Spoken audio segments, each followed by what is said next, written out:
COVID put a whole new spin on those kinds of fears, but also provided a little cover, right? So if we crashed and burned in COVID, we wouldn't be alone. But it was the most scared I've been since we were the early days of purchasing the business. And we took out, I want to be clear, we purchased the business, we had it appraised, and we took out a loan. So when you owe the bank for those years that we're having to pay the bank and make the covenants and all of that, those were definitely early, scarier years. And we definitely gained perspective.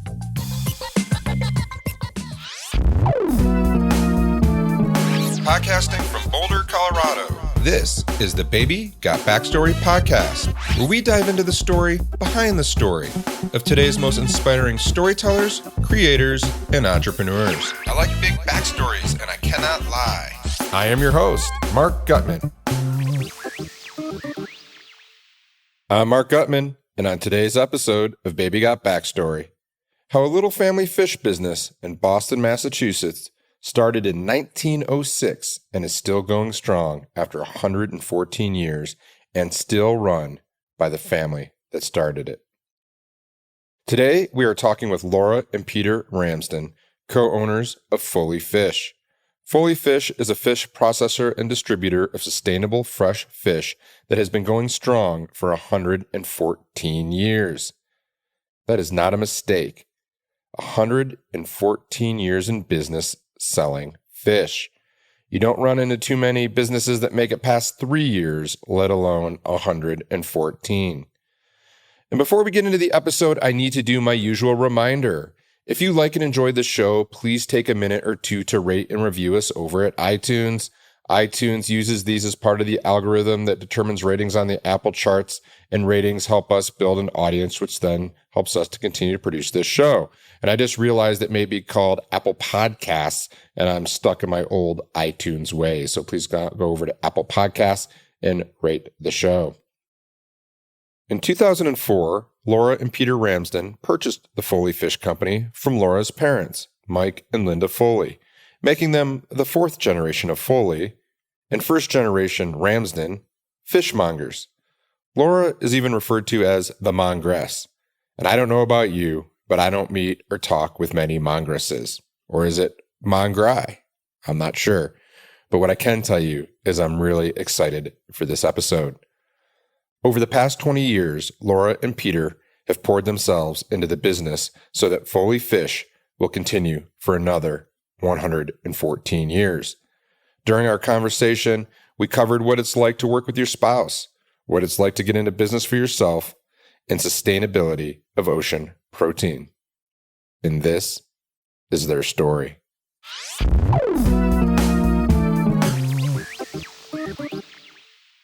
I am here with Laura and Peter Ramsden, co-owners of Foley Fish. And I'm going to get right into it. Laura, what's Foley Fish? Mark, thanks for having us today. Foley Fish is a fourth generation seafood processor. It was founded by my great-grandfather in 1906, and we specialize in sourcing, cutting, packing, and shipping all natural fresh seafood. I'm not really good at math, and I'm literally doing math on my iPad right here. You would laugh, even though I did go to college. But so that's 114 years of being in business. Do I have that right? That is correct. Well, I could end this interview right here, like right now. Like, I mean, there's not very many businesses that have been around for 114 years. Usually they say the third generation screws it up by then. And so I mean, that, first of all, I just want to say congratulations. That's an amazing accomplishment. I can't wait to hear about that and a little bit more and how you got there. But 1906. And so what was your grandfather's name? He was the original MF Foley. And then we had Francis Michael Foley, my grandfather Frank. And then my dad is Michael Foley. And then me, Laura Foley. And yes, I do have a brother, Michael Foley, but he is a successful writer and producer in Los Angeles. So people often ask me, didn't you have a brother? I do. and he carried on the MF. I was about to say you got the LF, but yes, not I'm the the MF. LF. So MF Foley in 1906, would it just give us a little sense of what the business looked like then? I mean, what was going on, and what did the world look like in 1906 from a fishmonger perspective? So interestingly enough, my dad is 79 and he is just submitting to the publisher a book called Swimming Upstream that details the whole history of Foley Fish. And my dad does not type. And he had our daughters, and me typing his chapters. So we learned a lot more about what life was like in 1906 than we would have ever known otherwise. And it was horse and buggies in the streets of Boston. Our original plant was in the Faneuil Hall marketplace. It was originally designed to be seafood, fish that was purchased in the morning and then delivered to the cooks in the Back Bay. It was back in the day when the Irish were primarily servants in Boston. So he was the trusted Irish fishmonger down in Faneuil Hall that the cooks in the Back Bay area would use as a resource. And the business grew from there to when we started having railway traffic trains that my grandfather was the one that when the fish could get sent by train, we would send them in these wood barrels filled with ice. But it was definitely a much different industry in some regards, and in some ways it was very similar to what we do today. Yeah, like how much fish was coming through at that time? Do you have any sense of that? Like especially as you compare it to what you're processing today? So the mix of species is very different today. There was no farmed salmon back then. So the preponderance of the species were local, and having been involved in fishery management, I can tell you that the quantities of seafood, local seafood being landed, were vastly different.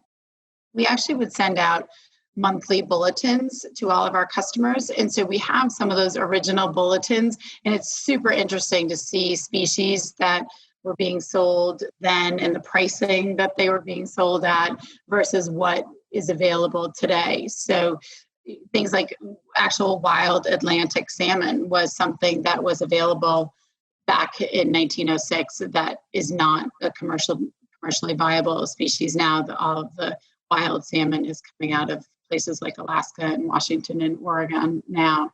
So definitely the product mix was different. We weren't in that time selling imported species. It was all things being landed right here, your cod, your haddock, your sole, your scallops, shellfish. I'm just so fascinated by the history of it. And again, just knowing that 114 years has gone by and still selling fish out of Foley Fish. And was it called Foley Fish back then? Yep. It's technically the MF Foley company, but people refer to it as Foley Fish. And I'll have people come up to me if I'm doing a cooking demo in a store, one of our accounts. People will say, "Oh, I know Foley Fish," or people will call and say, "I've got the original book that they put together about species. Do you want a copy from 1929? There are just some really fun artifacts that are floating around New England and beyond. I mean, I've had people call me from cleaning out their grandmother's house in Pittsburgh, and the grandfather was a chef, and menus with the Foley name on it. It's kind of fun to have people reach out and send us different things that the company had put out over the years. Peter, it sounded like you might have had something to add to that.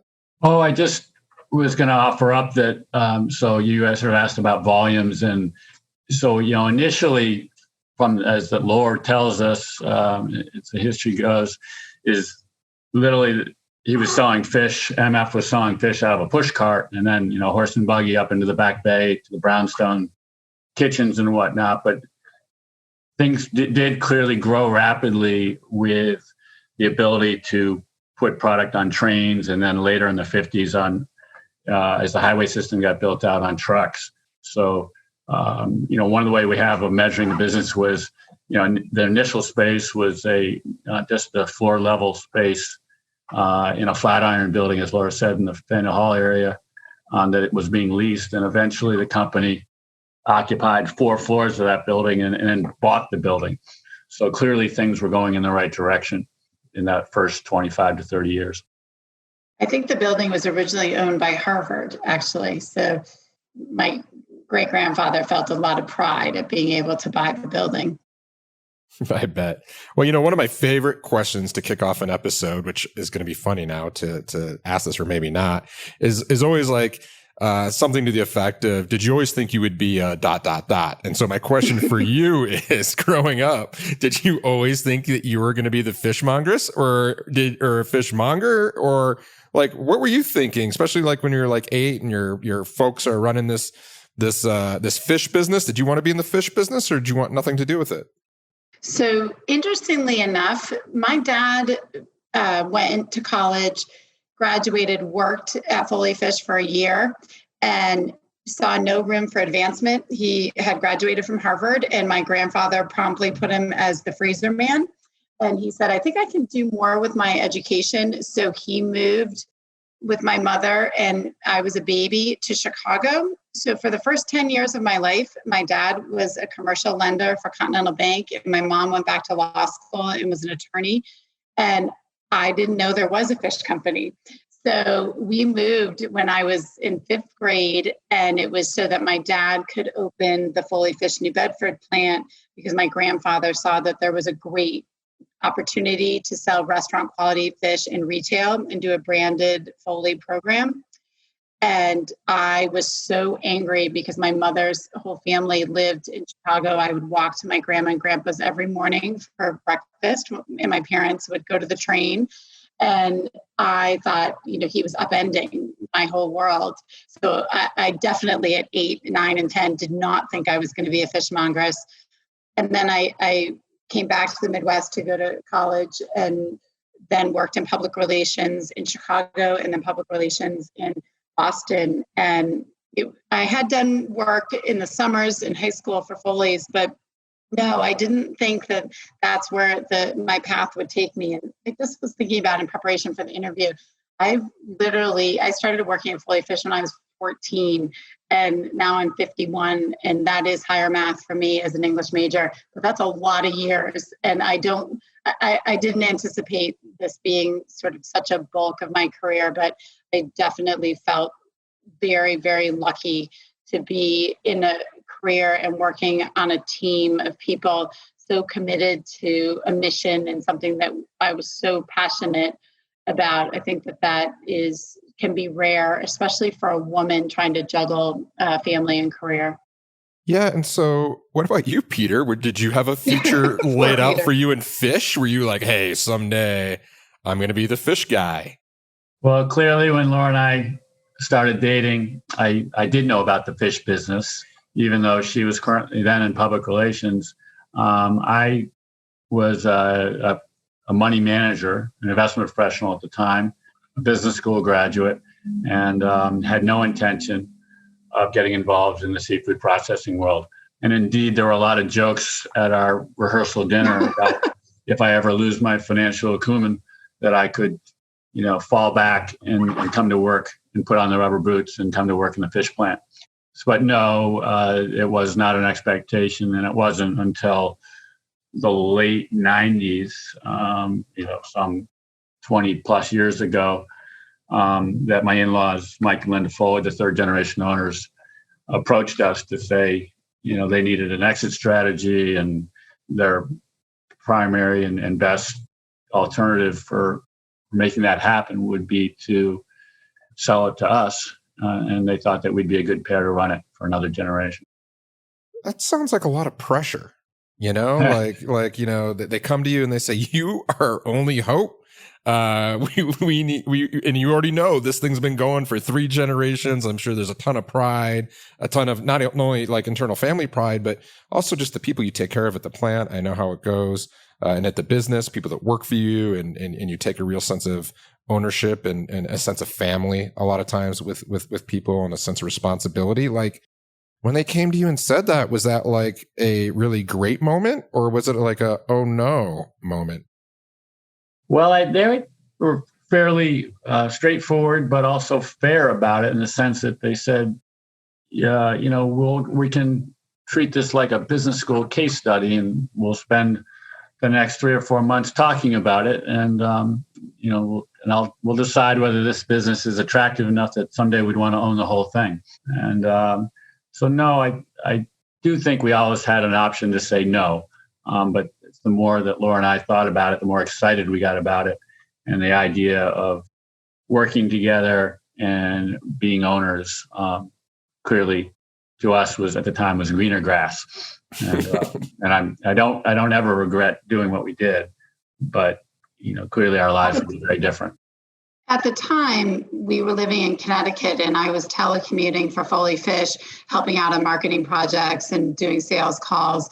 But Peter was working in New York City, and we had little kids, and we thought, oh, wow, running a small family business will have it'll be better quality of life than commuting, living in Fairfield County. It'll just be a better pace, a better environment for raising our children. And that was definitely attractive. But what I didn't fully appreciate was that, while I was going to be fourth generation, this was Peter's first generation ownership, and he attacked it as if this was day one of this company. And he has put in blood, sweat, tears, time beyond. And he literally, the first year that we were transitioning, I took a year off to have our third child and get us all settled in Rhode Island and get the kids acclimated and, in all their activities and everything, but also to give him space to join the company. And he literally did every single job in both plants, whether it was being the freezer guy for a month, the cooler person for a month, the receiver for a month. And he brought his business school eye, and my dad had his MBA too, but he just brought this fresh eye to every area of operations in both plants. He went on the road to all over the country with our salespeople. He upgraded our sales materials because my dad was doing everything on flip charts, and Pete we call him Bobby Bullet Point with computers. So yes, while it was a lot of, certainly, we took it very seriously that it was on our shoulders to carry the business forward. The energy and enthusiasm and time that Peter brought to the business was very much like a first generation owner. And I really believe the company was better for it. And it's a lot of the reason why we were sustained for a fourth generation, because he really, he gave his all, and he has given his all and then some to both plants. Well, Laura's, of course, being way over generous with that, but that's a loving wife speaking. And thankfully it did work out now. 27 years into marriage and 20 years into ownership. So, but it was a big investment up front to convert myself from being a money manager to a fish processor. Some would say there's not much of a difference, right? he literally, the dry cleaning bills went to nothing. He literally was shopping, Walmart for like the Carhartt pants and the boots and the whole thing. All the Brooks Brothers suits sat in the closet. It was a complete transformation. Well, and as you're mucking up fish guts and you're doing the dirty work, and because we all know when you have a business, people think that's all glamour and you're just sitting there, on the receiving end of wealth and benefit and all this stuff. But no, the real, the reality is you're in the trenches, you're doing the work, you're sweating whether or not you can make payroll sometimes. And, did you have those moments where you were like, what did we get ourselves into? From my standpoint, I absolutely did. I don't mind physical work, but there's a lot of it in this business. And, thankfully I'm now at 56, that the company doesn't rely on my back for that. But, when I was in my mid 30s, just to learn the business, I was doing a lot. And, I would stop and think, gee, it was just, 6 months ago that I was in an office overlooking Central Park, and I wasn't smelling like fish. So yes, absolutely. You stop and say, is this really, did I make the right decision? Is this really worth it? And all that. So it's a big transition. I'm sure. And, putting myself in your shoes, like both of you, like on one hand, I'd be like really excited. I'd be like, this is a great opportunity, as you mentioned, to change, our lifestyle, have a different way of life for our family and all that kind of stuff.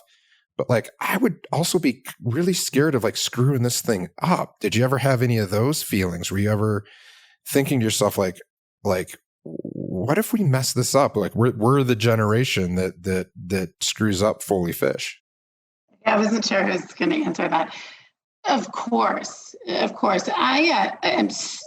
super competitive, and so anytime we were going to lose a customer I'm also a worrier on top of that. So definitely sleepless nights, definitely concern, definitely fear, but also faith that Peter is much better. Let me just say this. Peter is much better than I am at looking at the big picture and looking down the road. And it's only literally 20 years in that I can say, oh, it's okay. These things happen. A shipment gets missed. Somebody forgot something on an order, whatever it is, that I used to be completely, distraught over something happening in the business on a day-to-day basis. You definitely get some perspective where you're like, all right, the whole world is not going to end. It's not going to crash.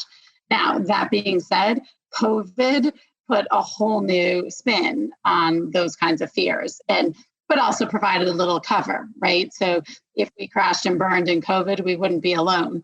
But it was the most scared I've been since the early days of purchasing the business. And we took out, I want to be clear, we purchased the business, we had it appraised, and we took out a loan. So when you owe the bank for those years that we're having to pay the bank and make the covenants and all of that, those were definitely early, scarier years. And we definitely gained perspective and confidence as well. I mean, the things that people say to us about our product, about our fish, about our team, about our drivers, the feedback is just for generations. I mean, we have customers that have worked with my grandfather, my father, and me, and Peter. And that is so affirming that we have to be doing something right here, so that's been helpful. But yes, there have been dark days and sleepless nights for sure.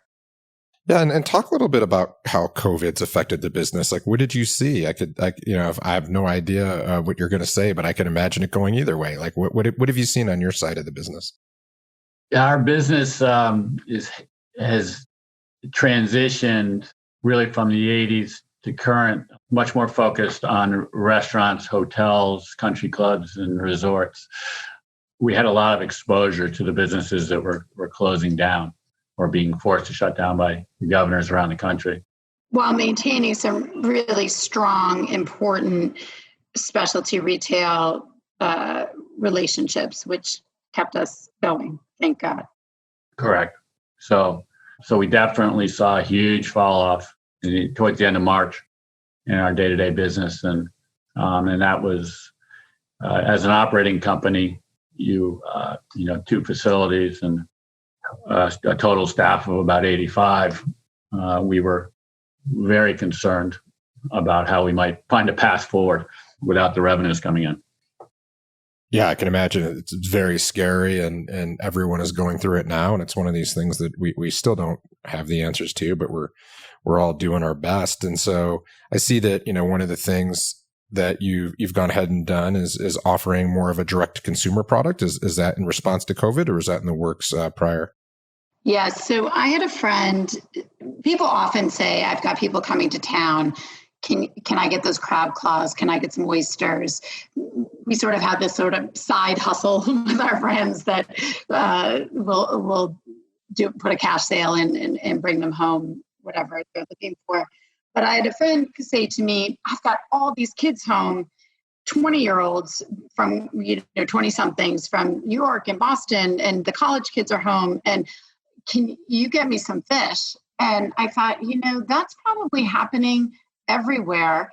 And also people don't want to go to the grocery store because at that time we still really thought you could get COVID from surfaces, and people were very nervous about leaving their homes. So I said, well, what if we took our fish and created protein packs so that and I know the other thing was on the radio stations, Every time I turned to a different station, people were joking about sending their husbands to the store, and all they were coming back with was processed food, all sorts of chips and cookies and anything that was shelf stable, but there was nothing healthy in the mix. So people were just completely or constantly complaining that they didn't have, they couldn't subsist on pasta for 6 months. So we needed to have something that was a healthy protein to introduce to balance all the sort of middle of the store things that the husbands were throwing in the carts. And so I thought, oh, wow, if we could create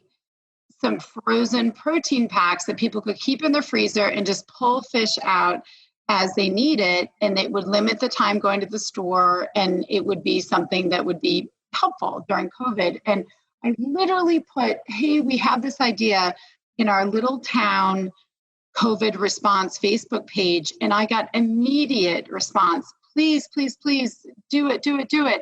And so we had just done a new website that had just launched a few months earlier that it sold some gear on it. And so we said to our website people, hey, if we create these protein packs, can you help us get it loaded onto the site? And we ended up partnering with Shopify and creating these 4-pound units of salmon, a variety pack, a swordfish pack, a scallop and lobster pack. And I can't even tell you, the response was crazy. And we kept getting all these we would deliver locally and we would ship. And first we started with the post office, and because the post office had no mail at the time, but what we didn't know is that they were slammed with packages and they couldn't track and they couldn't locate. And Pete and I are dropping all these little boxes first to the New Bedford post office and then to Providence, and in the pouring rain, and they're losing half the things, and we're writing all these credits, and it was terrible. So then we went to UPS, and they weren't much better, but they were a little better. And we figured out that we should only ship Monday through Wednesday because they lost things or threw things in trailers over the weekend. But it was a steep learning curve, but we really learned. And what was incredible was the response was almost religious. I mean, people were so appreciative and so thankful for frozen fish. And what we realized is that the majority of what people had been eating frozen had been chemically treated or was leftover fish. And here we were taking fresh fish right off the line. It was portioned, and then we were hand packing it, Pete and me and people in the sales office. We were all out there doing it together and getting it in the freezer. So people were getting fish that was fresh literally 24 hours prior. And the response was tremendous. And we had all of these local people in Barrington, in our town, that were ordering twice a week. And so our girls would help us because they were home from college, and they would ride the van, and we would make deliveries together, and we'd talk about routes and neighborhoods. And it just became this whole family sort of little mini business. And it actually reminded me back to my great-grandfather's day, because so we said 4 generations later, we're delivering door to door again. I don't know if that's success or not, but it was, it has been a neat pivot. And in the month where our business dropped 85%, it was the number 2 gross profit contributor. So I thought, well, it helped keep a few lights on. So that was good. Well, that's excellent. This episode brought to you by Wild Story. Wait, isn't that your company? It is. And without the generous support of Wild Story, this show would not be possible. A brand isn't a logo or a tagline or even your product. A brand is a person's gut feeling about a product, service, or company. It's what people say about you when you're not in the room. Wild Story helps progressive founders and savvy marketers build purpose-driven brands that connect their business goals with the customers they want to serve so that both the business and the customer needs are met. This results in crazy, happy, loyal customers that purchase again and again, and this is great for business. If that sounds like something you and your team might want to learn more about, reach out at www.wildstory.com, and we'd be happy to tell you more. Now back to our show.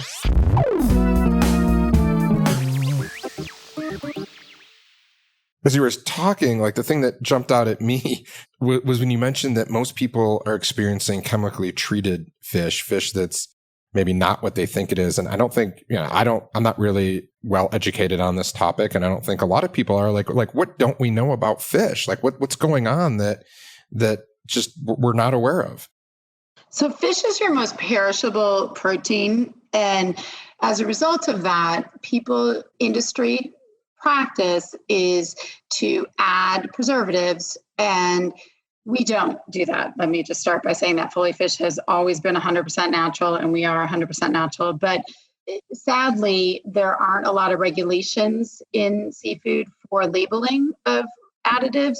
So a lot of fish will go into a brine tank that will bleach out the yellowing that would be a telltale sign of aging. So instead of the fillet getting yellow, they put it into the brine tank and it bleaches it nice and white, and it picks up a little water weight. So now the 6 ounces is an 8 ounce. So they'll get more money for fish that is fish plus water. It's very prevalent in scallops. They add things like sodium tripolyphosphate, or they have natural oxides, a citric oxide called Altessa, or something called Takisa. There are all these sort of additives that are designed to mask aging and preserve the product, and also add false water weight. And so all of those, go ahead. Many of those chemicals fall under a general description known as moisture enhancers or moisture retainers. So they're okayed by the FDA as retaining attributes of seafood, as opposed to being fraudulent or being a chemical that needs to be explicitly identified. So it's just part of the process. And is that something that is in most of the fish that we're consuming? Like, how do we identify that or know that, or at least be educated to know that that's what we're consuming?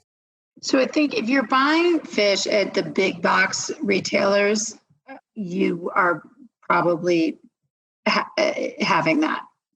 If you take a scallop and you put it in a pan and you try to brown it and it won't brown, or it has that marshmallowy texture, then that's got the STP or the Altessa in it. If you are at a sushi bar and your tuna is watermelon pink, that pink color, that is tuna that's been exposed to gas, and with the gas bursts all the blood vessels to keep it always red, even though it's all been frozen. So that would be a telltale sign. Tuna is not that naturally that watermelon-y pinky color that you see at the sushi bars. So I hate to introduce fear of eating seafood because I want everyone to love fish and eat fish, but it is a discerning factor. And soaked fish or chemically treated fish, because they can take older fish that's of lower value and add weight to it and mask aging, is a moneymaker and it for the processor, but also the people who are buying are paying a lower price than they would for an all-natural fish. So I would just say that if your listeners are out seeing some great deal, it would be buyer beware to me, because typically fish that isn't priced appropriately is fish that has had some soaking at some point during the process. Yeah, and thanks for that. And we'll shift a little bit. Instead of talking about what to be worried about, like you mentioned that you want everyone to love and enjoy fish, and beyond it being good for the business, like why is that? What's so great about fish, and why do you think people should have it as part of their diet, and why do you think it's important? So I would always encourage people to select fish as your protein. It is the most lean, healthful protein that you can consume. In terms of calorie for calorie, the health benefits are incredible. A piece of cod, 90 calories for 3 ounces, I think about 12 grams of protein, low in fat. It's extremely digestible, all seafood. It is so delicious. When people say they don't eat any seafood, I think, how can you not eat anything out of the sea? That's like saying you don't eat land food. So if it's so diverse that what a clam or a mussel or a piece of lobster or a piece of tuna or sword or sole or halibut or salmon, it all tastes so different. So even if you've tried one fish that isn't your favorite thing, try something else, because there's such diversity of flavors and textures that come out of the ocean. You're depriving yourself if you don't get to find something that you love, because it really there's just such a vast amount of delicious options coming out of the ocean, and it's all so healthy. I think that America would be in such a better place in terms of our fight against obesity and our rising healthcare costs if more people ate seafood. All right. Well, imagine it's your birthday and you're having fish. What are you having? It's so funny that you asked that. It was my dad's birthday last night, and we cooked lemon sole for him, which is a giant blackback flounder. And it's so delicious and sweet and great. So that I think I would go with the lemon sole. I might start with a little tuna tartare because I do like that. But I think I would have the lemon sole. Pete, what about you? Well, being in this business, definitely has its perks. And I've always loved shellfish and particularly oysters. So anytime to celebrate is a time to shuck oysters for me. That's I can walk out into our cooler on any given day and have a choice of 15 to 20 different oysters to take home. So, but I grew up fishing on Cape Cod my whole life as a kid, and so striped bass and bluefish and flounder are amongst my favorites. Well, yeah, I'm trying to think what my favorite would be, but probably I love a great salmon. Thank you for that. And so, Laura, when you were listing off all the previous family members that had owned and worked in the business, something that really struck me was that they were all men. And, being a woman who is now the co-owner of the business, face of the business, one of the main leaders of the business, I have to imagine that there's some challenges being a woman in what I perceive, and I've never worked in a fish processing plant or a fish business, but predominantly male business. Is it challenging? So I'm in big trouble because my mom was actually co-owner with my dad. So I should have mentioned her. It was Linda and Mike Foley were the third generation owners. And when they went to do all of the branding with the retail line of fish, that was all her. So I do need to step back and give proper credit. We have a wall in the plant that has my great-grandfather, my grandfather, my father, and me. And my mother and Peter are not on the wall. So it's called the blood wall. So they tease a little about how they should be up there with us. But so to answer your question, I actually haven't had issues with being a woman in the fish business. And sometimes, to be honest, I think it works to my advantage, because sometimes when you get a vendor coming in and there's a chef in the kitchen, and predominantly the chefs are male, though there are some amazing women chefs, but generally in the industry, there are males. Sometimes you get the male vendor with the male chef and you've got a lot of ego. And sometimes it's easier for me to go into a kitchen than I think it is, because it's not as guarded and they don't get their back up that someone's going to try to be all salesy with them. So if anything, I think it's worked to my advantage. And I also think I don't take it for granted that walking in as a Foley Fish gives me advantages that another woman might not have. So I do recognize that I'm lucky in that regard.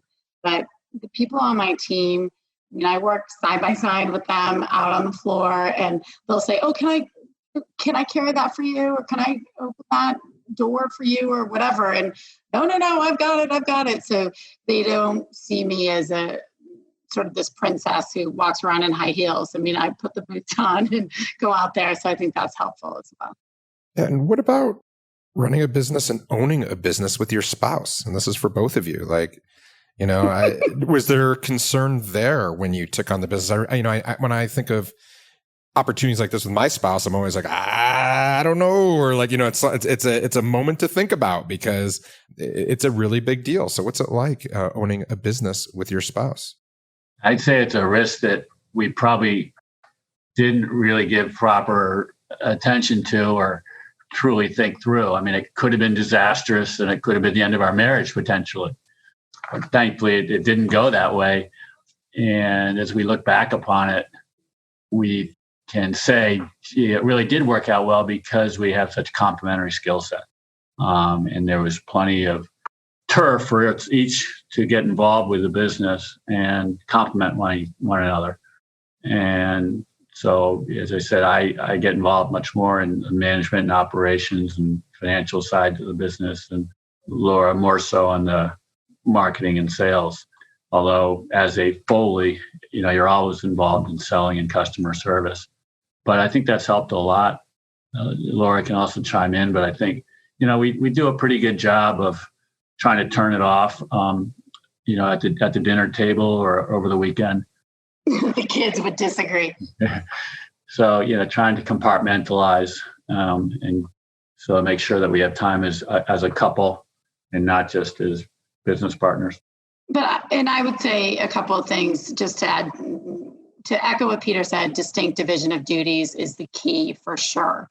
When I'm looking over his shoulder and his turf about something, or he and mine, we can each bristle, but having our own sort of areas has certainly been helpful. Having two plants that are 60 miles apart is also helpful. You go to your corner, I go to mine. But in a really positive thing is that the highs are so much higher when you share them with your spouse. The account win, even the extra item. I mean, we had a customer the other day and Pete said, "Oh, really? 2 items?" And then because it was a long drive, and then the rest of the order came in later. And I said, "Pete, look, they've got 6 more things on their order." And it was the littlest thing, but he could absolutely understand that win. And so in some regards, I think, gosh, our marriage is that much better because we truly understand. I'm never thinking, where is he? Why isn't he home from work? They're taking advantage of him. Why is he working such long hours? Because I know exactly where he is and why he's there. And I'm thankful that he's putting that time in. And so I think it's great. It's created a strong partnership and a really, he understands if I'm stressed, why I'm stressed, and he can really help in laying things out if there's a problem, because he knows exactly what's going on, and vice versa.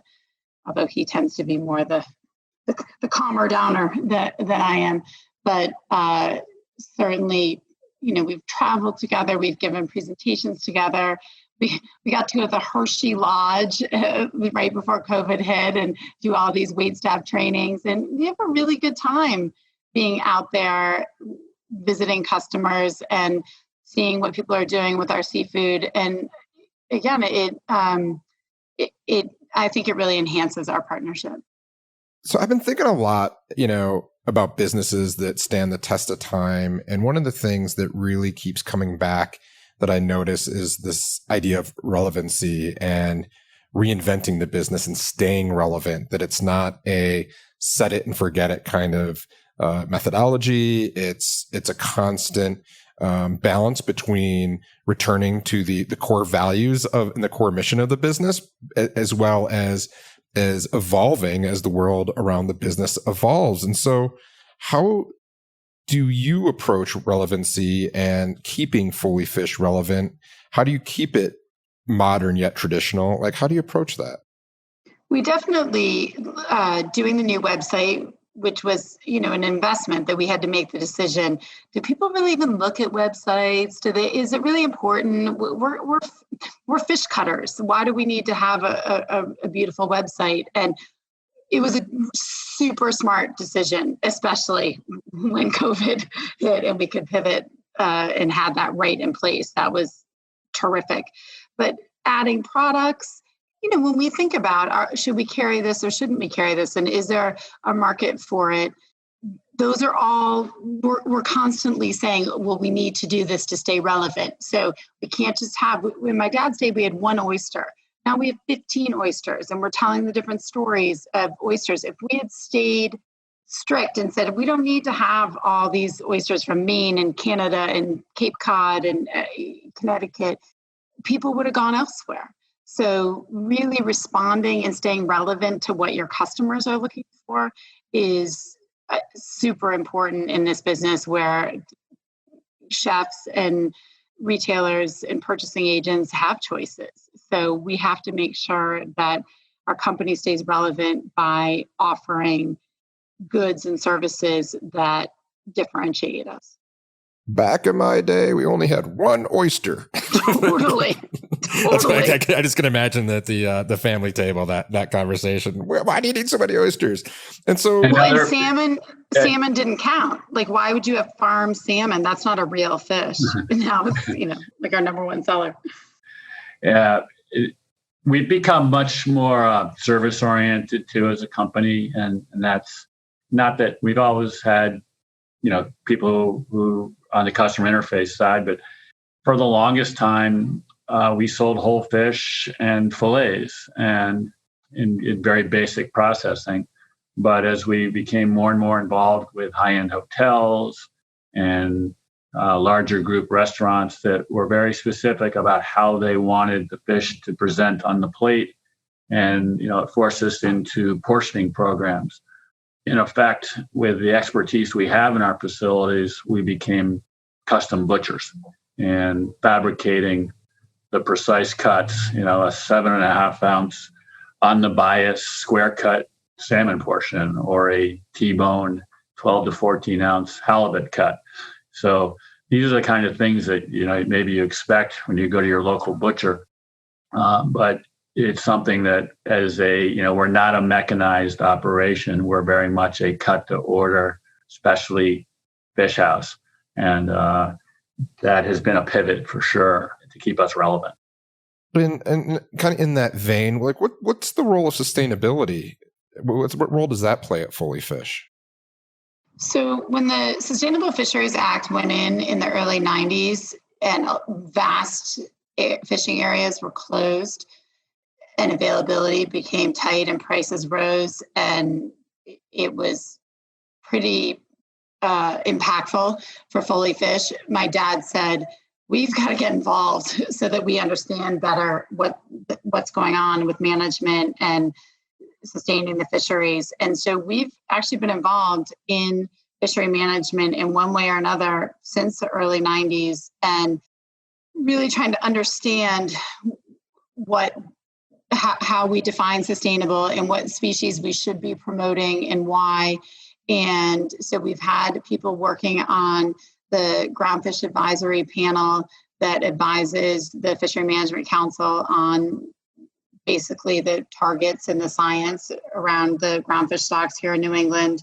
Also, someone working on the highly migratory species panel, understanding the rules and regs on sword and tuna, so that way back, when there was a swordfish boycott, we could really speak to that to our customers and explain to them that it was the U.S. that were actually the most sustainable fishery in the world, and that we shouldn't be boycotting them. That we should be promoting, because we're going to lose the quota, and our guys are the ones with the right gear. But so we really use our involvement. I was appointed by Governor Patrick as an actual fishery manager for 3 years on the New England Fishery Management Council, one of 8 fishery councils that manage the federal waters of the United States. And so when you sit in all of these meetings, I was on the Groundfish Committee, the Skate Committee, and the Scallop Committee, you're privy to all the science coming out of Woods Hole. And so I could say, wow, they're fishing in these areas. The open areas for scallops this year are going to be these areas. And you're literally in these committees with fishermen and scallopers, and you're learning about, okay, well, that area is going to be yielding more of the U10 jumbo scallops, or these areas are going to be yielding more of the 3040s or 2030s. And so what we tried to do is use the information that we were gleaning from our involvement to direct menus and retail promotions towards species that were abundant. So when people would come, we do a Foley School of Fish pre-COVID. We would do it, 4 times a year. And we would do all sorts of menu planning, literally breakfast, lunch, and dinner. People are eating fish that would come visit us and showing them monkfish and pollock and skate and Acadian redfish and hake and all of these species that we knew to be abundantly harvested with strong biomass. And so we really tried to use our knowledge to educate our customers and direct them towards the most sustainable species coming out of our waters so that they could really differentiate their menus, because some crazy percentage, I don't know what the exact number is now, but 92% of seafood in America is imported. So if every other menu in the US is featuring all this pasteurized crab meat from Indonesia and tilapia and Chilean salmon, that if they started putting these species on their menus that were sustainable, harvested right here in New England, they were going to have differentiable menus, so different, competitive advantage, but also because these species were abundant, the price points were going to be lower so that they could actually make money while differentiating their menu while offering a sustainable species. So that was sort of our trifecta of recommendations to trying to get New England fish on menus across the country and really support the small fishermen who were operating under tremendous regulation to ensure that the fisheries of New England stays sustainable. And so what does the future look like for Foley Fish? One day at a time, Mark.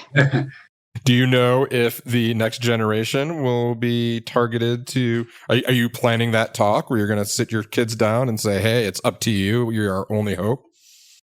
So our son is a teacher and a Spanish teacher and a coach, and he loves the world of education. And our other daughter is in banking in hopefully New York City one of these days. And then our other daughter is still in college. So I don't think we're tapping them quite yet. So we're still young. I'm only 51 and he's 56. So we've got some time to figure that out. Most certainly. I mean, if it's any indication, I notice it's a pattern for those who have pursued a career in banking to abandon that to come work at Foley Fish. It looks like that's not only Peter's story, but I think one of either your father or your grandfathers I read on the website as well. Yes. Yeah, that's true. I am gonna remind her of that tonight. I have one last question for the both of you. If you ran into your 20-year-old self today, what do you think that they'd say, seeing where you are now? Okay, I'll start. I think my 20-year-old self would say, gee, it all worked out. And boy, that's not anything like what I was anticipating, but I'm glad it worked out. And it's certainly seems like a nice life. What would my 20-year-old self say to 51-year-old me? Exactly. What would she say? What the heck are you doing back in Barrington, Rhode Island with 3 kids in the fish business?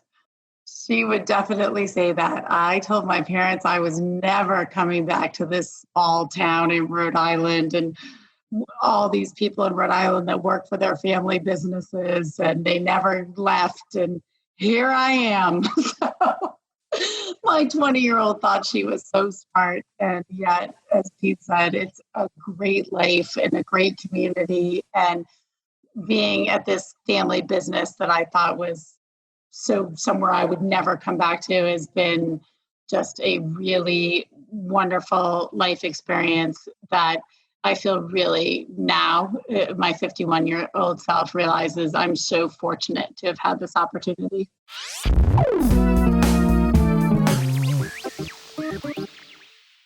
And that is Laura and Peter Ramsden of Foley Fish. I love the idea of a business existing for 114 years. The only way a business can stay relevant that long is to reinvent itself and evolve with the times. The Ramsdens have done exactly that. and I'm looking forward to what the future brings for Foley Fish. I, for one, am going to their website and ordering a couple of protein packs right after I'm done recording this. A big thank you to Laura and Peter and the team at Foley Fish. Keep bringing in the fresh fish, and we'll keep eating it. And if you know of a guest who should appear on our show, please drop me a line at podcast@wildstory.com. Our best guests, like Laura and Peter, come from referrals from past guests and our listeners. Well, that's the show. Until next time. Make sure to visit our website, www.wildstory.com, where you can subscribe to the show in iTunes, Stitcher, or via RSS, so you'll never miss an episode. I like big stories and I cannot lie. You other storytellers can't deny.